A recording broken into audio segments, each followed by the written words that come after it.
Lady Lavellen, on behalf of the Inquisition.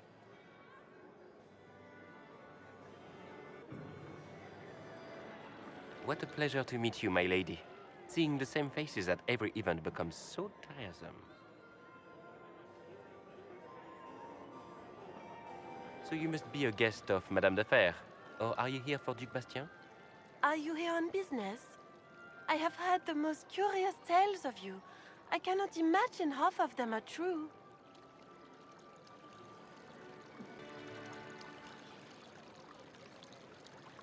What have you heard about me? Some say that when the veil opened, Andraste herself delivered you from the Fade.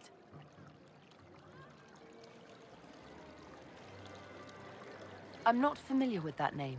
I was invited here by First Enchanter Vivienne. Madame de Fer is a fond nickname the court has given Lady Vivienne. I've heard she finds it amusing. I've heard very little about Duc Bastien. He hasn't been seen much at court lately. His business with the Council of Heralds often takes him from home for long periods. It can't be good for a man of his years. And of course, there's the Civil War. Bastien probably wishes to distance himself from the actions of his one-time son-in-law. Tearing up the Dales in a foolish bid for power? It will end in disgrace for Gaspard. Everyone knows it.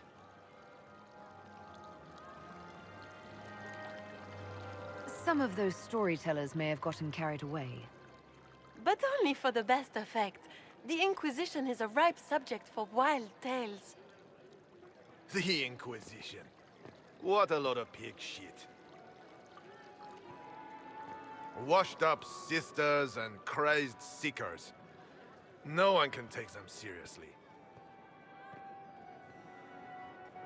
Everyone knows it's just an excuse for a bunch of political outcasts to grab power.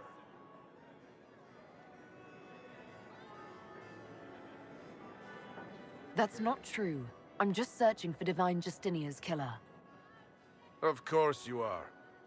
I'm sure your army is out scouring the hills for her murderer as we speak. We know what your Inquisition truly is. If you were a woman of honor, you'd step outside and answer the charges. My dear Marquis, how unkind of you to use such language in my house to my guests.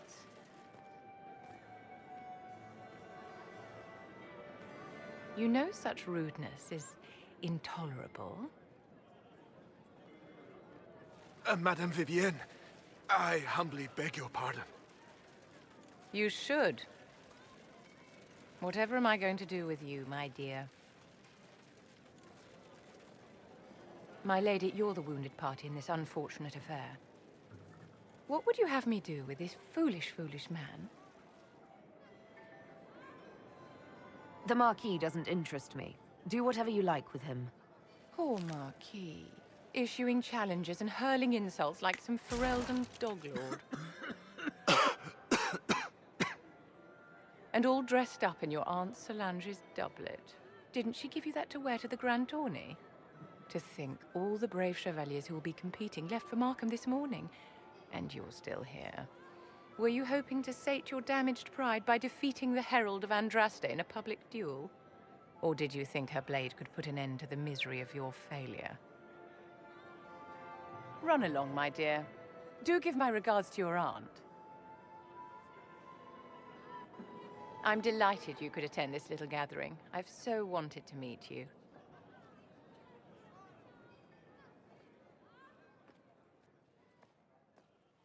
Allow me to introduce myself. I am Vivienne, first Enchanter of Montsimard and Enchantress to the Imperial Court.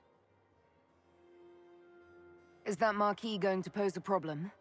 His aunt is the Vicomtesse of Mont de Glace. Not a powerful family, but well respected. And very devout. Alphonse will be disowned for this. It's not the first time he's brought his aunt disgrace, but I'm sure it'll be the last.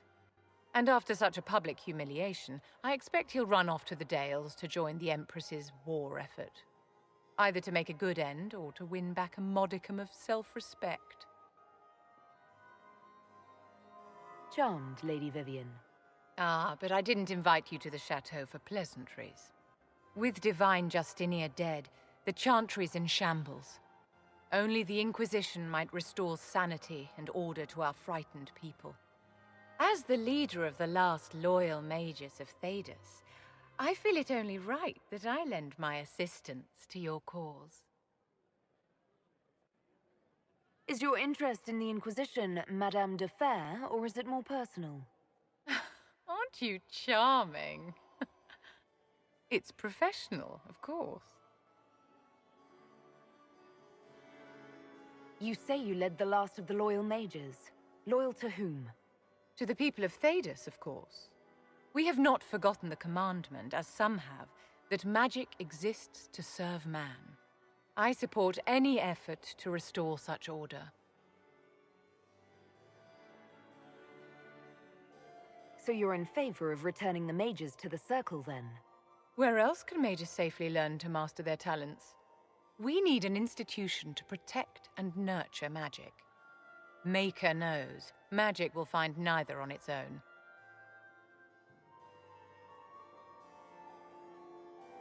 What's in this for you? The same thing anyone gets by fighting this chaos. The chance to meet my enemy, to decide my fate. I won't wait quietly for destruction. What exactly can you do for the Inquisition?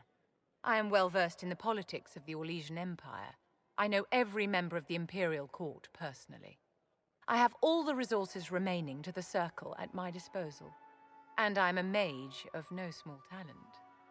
Will that do? Does that mean you'd be aiding the Inquisition from the Imperial Palace? Ordinarily, I would be happy to serve as liaison to the court, but these are not ordinary times. The veil has been ripped apart and there is a hole in the sky. It is now the duty of every mage to work towards sealing the breach. And so I would join the Inquisition on the field of battle. Are you devout? What's your opinion of the Chantry? I was a great admirer of the late Divine Justinia V. The Chantry, at its best, unites the disparate cultures of Thedas and looks after its most vulnerable. Had she lived, Justinia could have accomplished so much.